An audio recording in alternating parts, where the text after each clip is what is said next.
I got a special guest coming through. If y'all never came to the platform before, you just tuned in to KNT Radio. If you didn't follow me at KntRadio, KNT Radio, get your merch coming soon.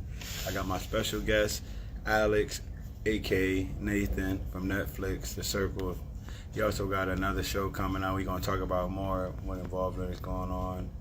He's a commercial banker, but we're gonna be talking about The Circle on Netflix. This social media competition. So if anybody ever watched The Circle on Netflix, check in, and of course we're gonna be talking about this acting game and the ins and outs and the stuff behind, because this is the official entertainment business podcast. So make sure y'all share this up. We got legends in the building, and make sure you tune in to Sprinter all the way from England in the morning tomorrow, 4 p.m. Eastern time, 9 p.m. England time, which is GMT. But let me get my special guest in here. What's up, Ball Facts? Yeah, add them into the live. Alex, you have to, there you go. Hello. What's up, man? How's it going? I'm good. It's a blessing, an honor to have you coming on one of my favorite shows, The Circle. If y'all never seen it on there, this is my man Alex, aka the Catfish Nathan. But we're gonna get more into that. Tell them where you're from. Tell them what you do and everything. Yeah. Hi. Well, thank you again for having me. My name is Alex Brizard. I was on season 4 of Netflix's The Circle. All around, just a huge reality TV fan. So was super excited once I was able to get on. But yeah, I am like you mentioned before. I work in finance, so pretty regular, boring life here. But big fan of the entertainment industry. So happy to be here. Okay, so tell me about your upbringing, where you and everything before we get into the show. Yeah.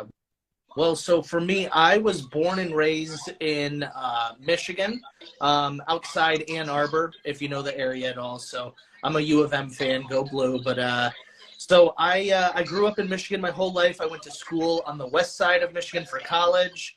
And just about what years? So I guess about 6 years ago, I moved out to Arizona. And I haven't looked back since. I said goodbye to the snow, and I was said, sayonara, never going to shovel snow again. And so I've been in Arizona since then, just after graduating college. And yeah, now I live with my girlfriend out here. And I wanted to ask you that, because you had a girlfriend, what was it like trying to flirt as the Catfish Nathan on The Circle? What did she say about that? Oh, that's everyone always asks that question. No, so before I went on the show, she definitely was. She was aware of that the situation may come up. So we talked about it. She was prepared. She knew it was all for the money. It was all for the love of the game. So while it was definitely awkward watching it back, me and Yuling, it was fun. I had to play the game full force, and that's definitely part of it. Okay, let's walk into because this is an entertainment business podcast, so we show the people that's actually involved, give the game to the people that's trying to be involved. So what was it like even trying to get into a Netflix platform and get into The Circle? What was your process like? Yeah, so for me, it was, I became a huge fan of the show. I love a lot of reality TV, Survivor, Big Brother. But for me, I had decided, like, I could do this and I could do it really well. So I just applied online, like a regular Joe. I sent in like a 1-minute audition tape, which I recently actually posted on YouTube. But I sent in an audition tape, and they reached out to me pretty quickly. And from there, I started calculating, and there was a lot of interviews, phone calls via Zoom, different people I had to meet and impress. It was interesting. So it was a lot of steps. It took me from, I want to say, like April to August to like fully complete the casting process. So it took a while, but you know, I was there for every step of the way. I had to send them a lot of photos because it's a social media game.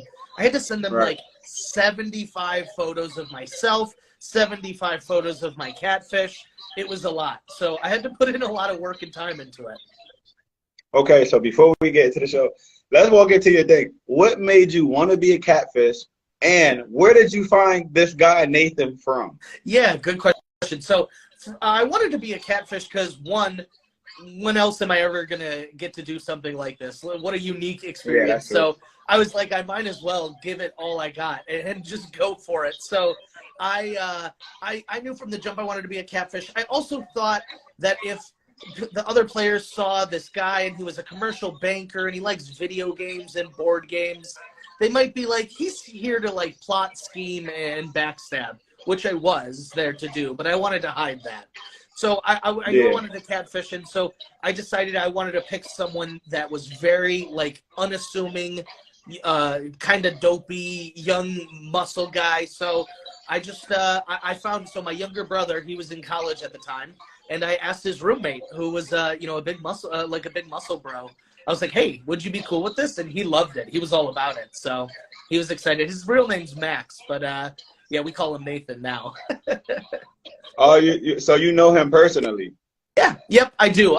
Yeah, not like super, super well, but he's a great friend of my younger brother. So he's like family now. So did you prep with him? So only a little. I went over some of his photos with him, like what's going on here, like who is this to you, where are you? But I really wanted to create a whole different personality, one that would be really like younger brother, someone you could take under your wing. That way people felt comfortable sharing information with me, like, hey, I'm going to help out Nathan. So I crafted most of the personality. I tried, the one thing I did go over with him, though, is I was like, what is your workout regimen? What is your diet? I was like, these are things I have no knowledge of. Like, I need to take notes. That way, if anyone ever asks.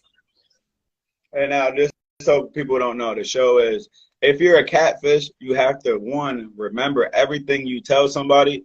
And also, if you pick a job that you're not really into, you might want to study it, because when the circle chat opens and they start bringing up them topics and you can't add into the conversation, the red flags will be raised and they probably will vote you off. Is that a fair assessment, Alex? Oh, 100% true. As soon as someone gets the catfish red flag, it can be all downhill for that person. It's really hard to survive. We've only seen it a couple times. They will, as soon as they think you're a catfish, even if they're wrong, they'll get you out of there. Yeah, that's the truth.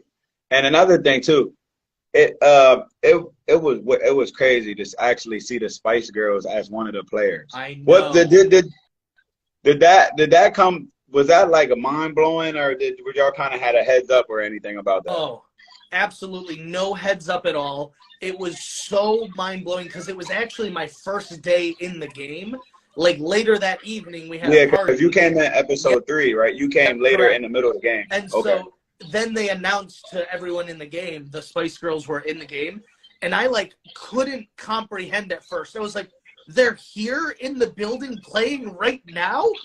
It was so mind-boggling because, I mean, they're international superstars. I was like, what are they doing here having circle chats with us? Like, it was a very surreal experience. Okay, so now when they dropped that alert on y'all saying the Spice Girls are actually in the game with y'all, who was your first initial person? And I'm going to tell you who I thought it was. So I was pretty convinced that the Spice Girls had not been in the game forever. So I really thought it was the my move-in buddy. I thought it was Rachel, because so there was 3 players that had been added to the game. It was Jared, myself, and Rachel. But Jared came in before us. Jared was the Spice Girls. I didn't even know that Jared didn't come in with the starting players. So I thought it was between Rachel and I. And I was like, I know it's not me, so I think it's Rachel. But okay, so what was the hints that made you even think that? What went on your radar about her that made you think it was the Spice Girls? It just seemed like a really like fun-loving, carefree profile that like was trying to fool the players into not like.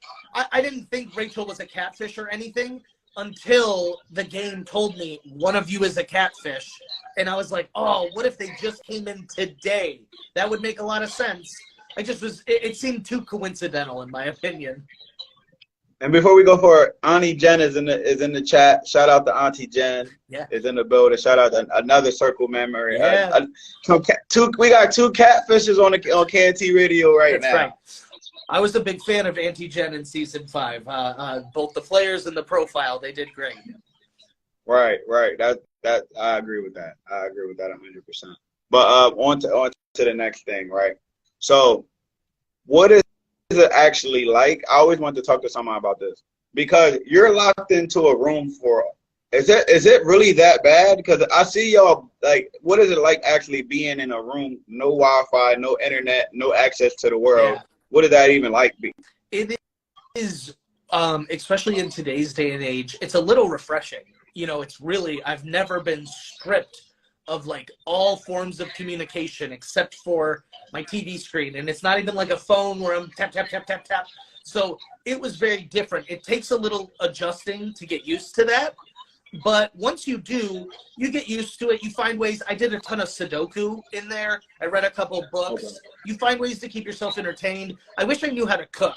It always looks so fun when people are cooking their stuff on there, and I never know. I'm not a good cook at all. So what were you doing? Like if you don't have no chef there, so what were you doing? Eating microwavables? Is there food already there for you? No, yeah. So the grocery bill. So yeah, I am locked in this apartment, just me, and they'll bring you any groceries that you want. And so I was doing like a lot of like oven, like microwave pizzas or like oven pizzas, a lot of like ready meals, cereal, bagels, eggs, bacon, just really easy stuff that I can make for myself. A lot of sandwiches I had. But yeah, you get used to it being in the apartment alone. And they will let you occasionally, like if you're nice and you're like, can I go get some fresh air? Like, I just need like 10 minutes to go breathe some real air. They'll have someone come walk you to like a balcony. Yeah. Okay. So you actually got some air, but so it's not like you're locked in there 24 hours a day. Not 100%. You're there a very, very large majority of the day. But if you ask, and you know, if the timing is all right, they'll let you step outside for a second. And also, is it a strenuous game? Because actually playing is like 10% of what's actually going on. So can you speak on that too? It is really stressful because so much of communication is just this nonverbal communication that you and I are experiencing. Even though we are not literally face to face, just being able to see your face makes the conversation so much easier. When you take that and you take someone's voice, tone, inflection out of it, every message that you read, you can start to like spiral. Oh my God, was that like sarcastic? Were they being like, you can go both ways with it, and it'll really mess you up after a while because, like you mentioned, I'm alone.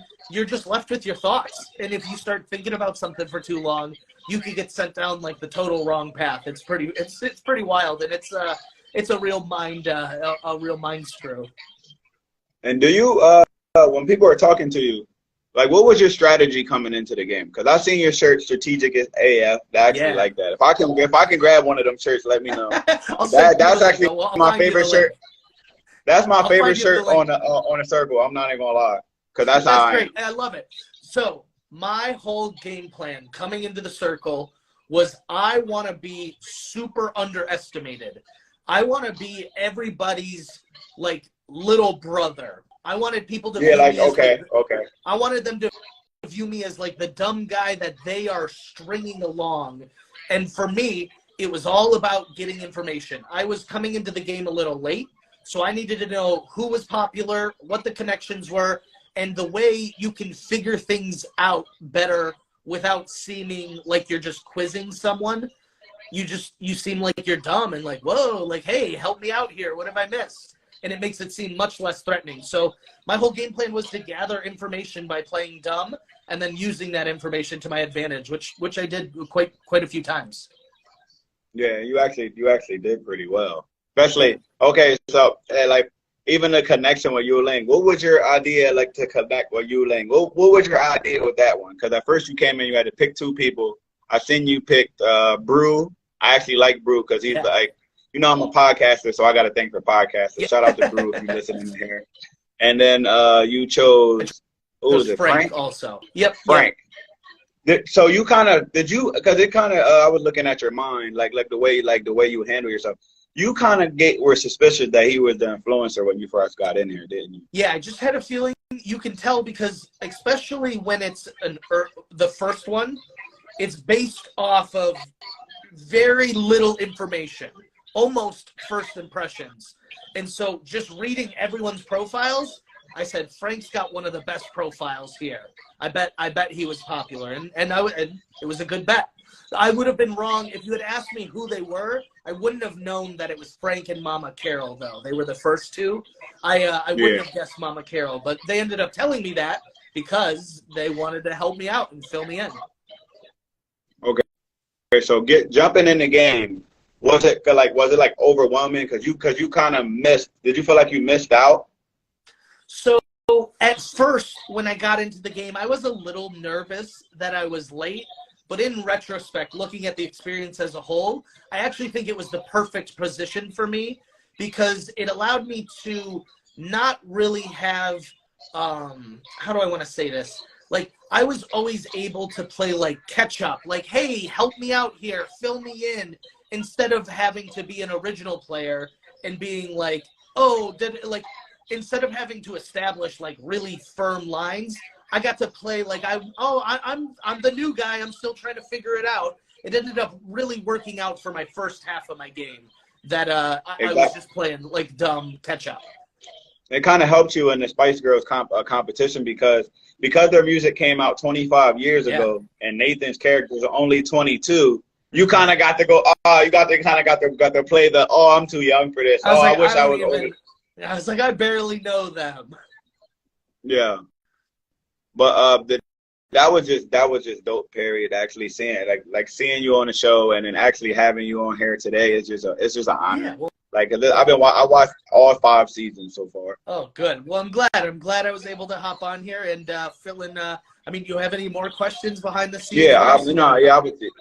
Okay, so what's next, guys? Because I know you got another show on Netflix coming out. I wanted to shout that out and what's going on with that. Not me. I'm just a big fan. I got a lot of friends on the show, but I'm assuming you're talking about the dating show that's coming out here. Yeah. I seen you post about that. Yeah. Yeah, it's called The Perfect Match. I'm excited because it takes reality TV people from all over Netflix, and it's giving them like another chance at a reality dating competition show.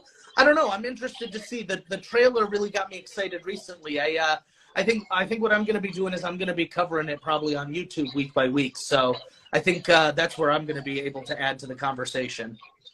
So make sure y'all watch that. And I wanted to get to the next part, right? Because it's an entertainment business podcast. Like you being an actor and a reality stuff like that. If somebody didn't or never wanted to join it but didn't know what to do, what would your advice would be the steps to get into not only the Netflix to start their acting career, or what things should they jump into, what sites or anything could help them and everything? Yeah, that's a good question. I would say if you're interested in applying for a reality TV show, you always just want to go to whatever that show's website is. If it's Netflix as a whole, Netflix has a reality TV casting website. And then the next thing to do is your tape is what's really going to sell them. You probably want to go look at some reality TV casting tapes.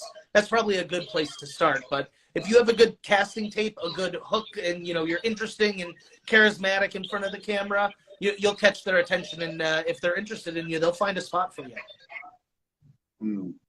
I like that advice. Y'all heard it first, because if you don't take that opportunity and you don't put yourself out there, you won't be chosen. So if you don't apply, so you're saying it's application based for one? Yeah, for reality TV competitions, yeah, you're gonna find applications. And I always tell everyone this: I applied, and I never expected that they were gonna actually reach out to me, and they did, and it got me on the show. And I'm still just like, it's still very it feels like a dream to me, honestly, because I was just a fan like everyone else. What was the timeline between your application and them actually reaching out to you? Yeah. So, was that the only one that you went for? So I applied, and I think they reached out to me within the week. I got an Instagram DM randomly enough, and they were like, "Hey, I work for Circle Casting. Like, do you have time to like chat on the phone today?" And I was like, "Yes, but how about now?" I was like, I can drop everything to do it." But yeah, so they reached out to me pretty quickly after I applied. And I got a question from the chat. It's from Hey Adam Stark. Alex, what have you learned from being a catfish? Oh, from being a catfish, it's all about, and I believe this probably, you know, in the entertainment industry a little, you got to fake it till you make it. You need to believe in, and fake it till you make it sounds just so bad, but it's just believing in yourself and believing in your skills, your abilities. And if you trust that, it gives off an aura of confidence that other people just want to buy what you're selling. Mm. Do you think it's harder to play as yourself or a catfish? It's definitely harder to play as a catfish. In some there's some people that should be catfishing, and there's some people that shouldn't be catfishing. And if you shouldn't be catfishing, it makes the game 10 times harder for you. And what, elaborate a little bit. What do you mean if you should be catfishing and you're not? So there's some people who are catfishing for, I mean, this most recent example, Brian, who was the first person blocked from the circle, he was catfishing as his daughter, Brittany. Now, Brian was like lovable, funny, charismatic. Him trying to take that and add on the Brittany layer just made it all more complicated and watered down. Whereas for myself, I was trying to hide the fact that, you know, I work with numbers, that I play a lot of video and board games. These are things that the other players would have seen and been like, why is he cast on the show? So I was trying to hide something. So I used my real personality. I was able to play, you know, just a younger version of myself where, you know, if you're switching genders or you switch like really large age gaps, it can be quite difficult for you. Yeah, and I understand that. It was like the guy playing his daughter, but he couldn't, like, he was, because he was 40-something-year-old man playing a 19 or 20-year-old girl, his lingo didn't match. Just didn't match. And it's unfortunate because you can try so hard, but it just comes through to some people sometimes. And so that's what I mean is Brian probably would have been better off playing himself. I don't think I would have had that same luck. I think I would have been in and out if they would have been like, look at this nerd. He doesn't fit in with all us fun people trying to have a party. So you're saying is if you look smart, you're going to be a target from the beginning. It definitely is something. So when you are looking at someone's profile, you only get like 1 or 2, 3 impressions of someone. And so, you know, you want it to be like, oh, fun, caring, nice. You don't want it to be like, oh, works with numbers, you know, doesn't go out very much and plays video games on the weekend. You know what I mean? It just gives off a different impression. If you're not saying these are bad things, but if you are looking at a social media game and you're thinking about the type of people that are going to be on TV, you're going to think of, you know, people are there to have a party, to have a good time, make new friends. And so I was trying to hide my strategy, my scheminess, if you will. Okay. So when you were, what is it like actually dealing with a rating? Like, what I know y'all be looking straight at. What is that like being on the other end of the rating? There is nothing more stressful because the results are so important to what's going to happen in the game, and it takes so long between each announcement. So they'll announce who's in left, they'll show it, and it'll be there, and it'll be there for so long, and then it finally flips, and you're like, ah! And then your heart, it's just racing, and I kept, like, pacing back and forth. It's really like an adrenaline that you don't really see anywhere else because it is literally, it's life or death in the game. So when you're doing your ratings, are you trying to big up people the way they should, or are you like you said, are you being strategic and trying to drop people down so they will and put people in position that'll help you? That's a good question. I would say for me, I was always trying to drop people in the ratings and get people that were going to help me higher. I feel like most people play the game where they say, I'm just going to protect my friends. I'm going to big up my friends. I was looking at like, who's going to win? Who can make it to the end? How do I get them out so I can stay? And so I was always trying to think like, how do I get one step forward in the game? How do I get one step forward? And so I know that not everyone is always feeling that way. Some people are like rating for their friendship, and that works for them. But I was very focused on the money. I wanted to win that money. And I got a question. Where did you think you messed up and it went left for Nathan? So for me, I thought so. Watching seasons past, usually if you are an influencer early on, that can kind of be trouble for you later down the road. So Yeah. I thought Frank being one of the first influencers, I thought that meant that he wouldn't be very long in the game. I thought someone would want to get him out of there. I was wrong, so I never really bothered with a relationship with Frank too much. And ultimately, Frank was the solo person that blocked me, so it did end up biting me in the butt. How did that feel? It was rough because I was the last person blocked. You know, there's only one more to go, and then it's the finale. The final, yeah, exactly. And so I had felt like I had put in so much work and effort to get to that.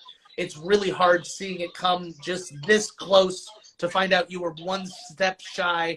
But, you know, like I said, I put it all out there. I left blood, sweat, and tears.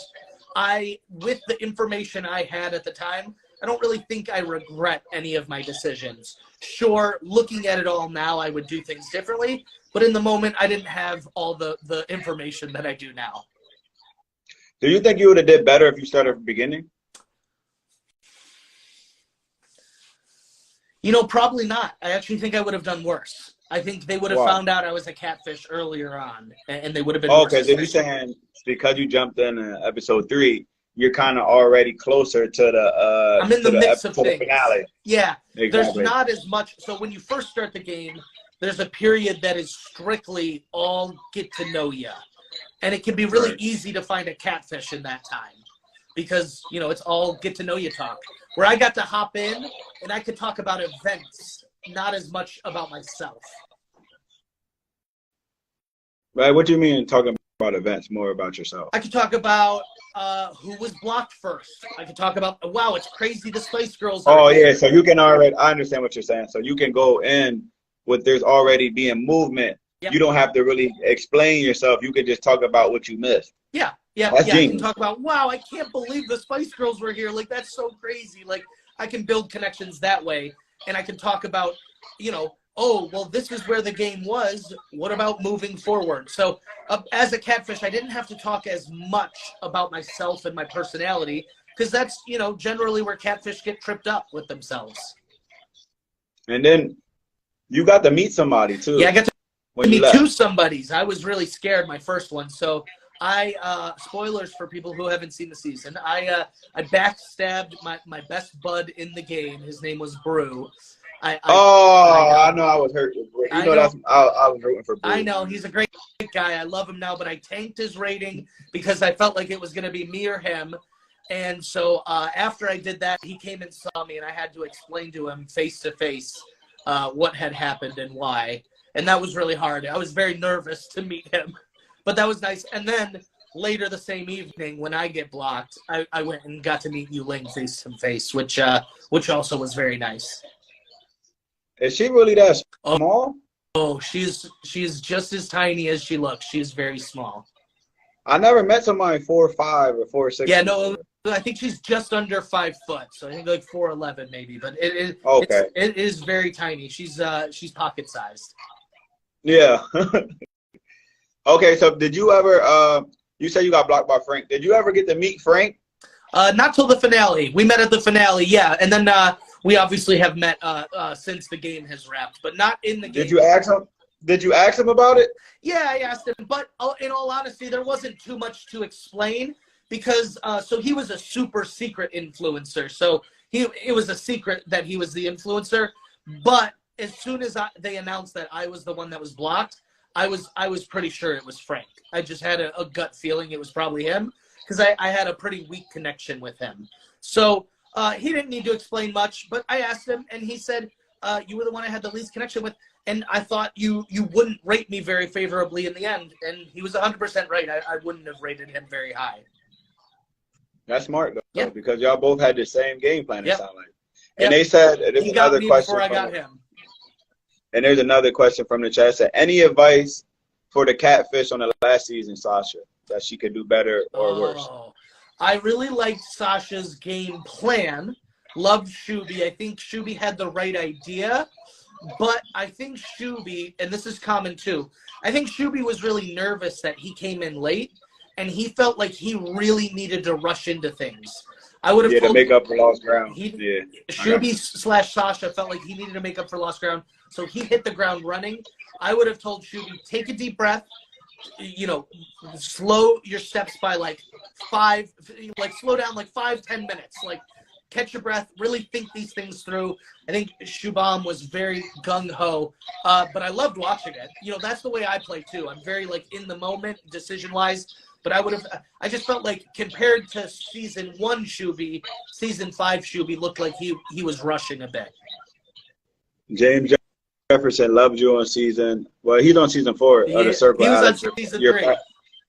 Yeah. He's on. Shout out to you too, because I'm a big Circle fan. He said, "Love you on season 1 of the Circle, Alex. Your fashion is amazing." We were just talking about that strategic shirt earlier. That joint was nice. Yeah. James making a joke. I look just like the other guy named Alex from season 1. I get it all the time. Okay, now I got what he's saying now. Okay, I got to go back and watch it. Yeah. So is it like a family now? Now that from all the people in the Circle, and y'all all bonded together now? Oh yeah, we're all super close. I mean, it's such a crazy and wild experience that not many people get to. And there's still, with 5 seasons of us, I mean, I guess there's over 50, but it still feels like a tight circle. No joke and no pun intended. But it feels very much like a family. Everyone's very nice. Everyone loves catching up with each other. Anytime we get to see each other in person, it's always a great time. And explain the day of the finale before the end of. What was that like, the actual meeting everybody? Was there some surprises? Were you going into there? I know you was probably thinking, I know this person's a catfish. What was your mindset going into it? So I was right just about everyone. So I was the last one, so I got to see most of the people's goodbye messages. But so the only one I was wrong on, and the biggest surprise to me, was Imani. When Imani came out and it was Trevor, a.k.a. Delisa's wife from season 2, the winner, I was shocked. I literally couldn't believe it because, we spent a whole season looking at his profile picture, and his wife went on to win the season, and he comes back, and now he's in the final 2. And so that was the first time I got to see that was him coming down the hallway. And that was one of the biggest surprises. There was the Spice Girls, and then finding out Trevor was in the game. Those were the 2 biggest surprises for me. Did you get to meet them, or was just through the screen? No, so I got to have the conversation with them through the screen, which was pretty cool. I did not get to meet them face to face, though, unfortunately. It's cool. And we got one more. It's who's your favorite player from the other 4 seasons? Oh, good question. I like that one.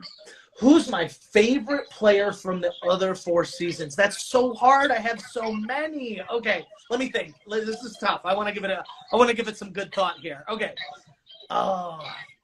So we could just start from season 1. Okay, so go through the I'll season. give you one from each season. Yeah, season 1. Who's your favorite? Season 1, one of the first people I fell in love with the show was Shuby. I love Shuby so much. Love Shuby. Shuby's the best. So season 2, I actually have a very good life friend. His name was Jack. He played Emily. So I would say Jack. That feels unfair. So I'm actually gonna go with Delisa though. I'm gonna go with Delisa for season 2 because she inspired my catfishing. Season 3, this is unfair. I gotta go with James. He's in the chat probably, but he's my best Shout out to friend from the James. circle. We talk every day, so love James. He's for my season. So besides myself, I'll give it to Brew. I gotta give it to Brew because I betrayed him. I owe him that much. So I'll give it to Brew. And then season 5, my favorite. I loved her so much. I gotta go with Raven. Raven and both Paris. Raven and Paris. I wanted Raven to win so bad. I'm so happy for Sam. Sam's such a great winner, but I was rooting for Raven. I really loved everything that she brought to the game and the show. So I'm with you with Shuby. I like the Delisa one. But Trevor being the husband of the person who won, that was crazy. I really like, what's the chick's name that came back with Brett? I really like her personality. Xanthi with an X. Yeah. She was great. I think they both killed as Auntie Jen. Yeah, I think he killed. And before I finish, Shuby, stop trying to take over the world, Shuby. It did not work. It did not work at all. The coming in, I didn't blame him either. We're gonna do a new guys versus old guys war in the circle and hope we come out at the end, which he didn't. Everybody came out but him. So Shuby, if you're watching this right now you know. But I thought, but the crazy thing is, he kind of already were in a bad position. He won as himself. Yeah. He won as himself, and then when you come back as a catfish, not only and a woman though. It's hard. It's really, really hard. It's different. Yeah. Women are smart, exactly. And they know when women are very smart. So when women, being a man and trying to have the mannerisms of a woman is very, very hard, especially when you're thrown into it. Totally agree. Totally agree. Women have an intuition, so you get into one woman's chat and they can sniff that sort of thing out. Yeah. But what's next for you coming up? Yeah. For me, I am, I just still am working, but like I said, I am really getting things going on my YouTube channel. If you just, on YouTube, search Alex Rizard, hit me with a subscribe. I'm about to actually do a casting, advice video that's like a YouTube live. So if you are interested in getting on one of these shows, feel free to check that out. And then, like I said, I'm going to be covering The Perfect Match starting on Netflix mid-February here. I'm excited for all the drama, all the mess. It's like a guilty pleasure of mine, these dating shows, so I'm super excited. And I'm willing. Let me know if you want me to come on anytime. I appreciate it. Because I'm always watching that. Word. Yeah, I need it. And also, I always wanted to join the game show. I'm addicted to game shows. Same. So if you have any advice or trying to help, because I always want to get on one, I can, like you said, I would love to watch the video of how to get on Netflix and how to get the stuff like that, because I'm always trying to open new doors, because I'm an influencer myself. I got you. Yeah, I think great. Yeah, I do pretty good on there. I always say I'll do pretty good on there, but I wouldn't go as a catfish. I'll go over myself.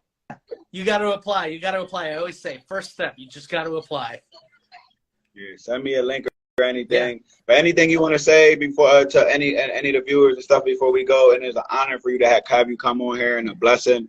And everybody that come on this platform is family now, so you can't get rid of me now. I appreciate it. Yeah, well, I just wanted to thank everyone who's listening. I appreciate everyone who's a Circle fan. Feel free to follow me on Twitter, Instagram. It's all the same. It is at @AWildBriz. And so Briz being B-R-I-Z, my last name. But yeah, like I said, check out my YouTube. I got a lot of exciting things. I'm just getting that started though. So, but I'm excited. I'm going to be covering a lot of reality TV over there.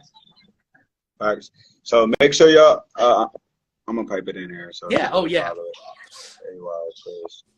Make sure y'all.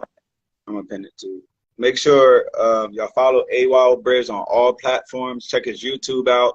Check out season 4 of The Circle if y'all didn't. And there's a couple other people that jumped on. A shout out to James Jefferson. Shout out to Auntie Jen. Shout out to all the other people that came on here from The Circle.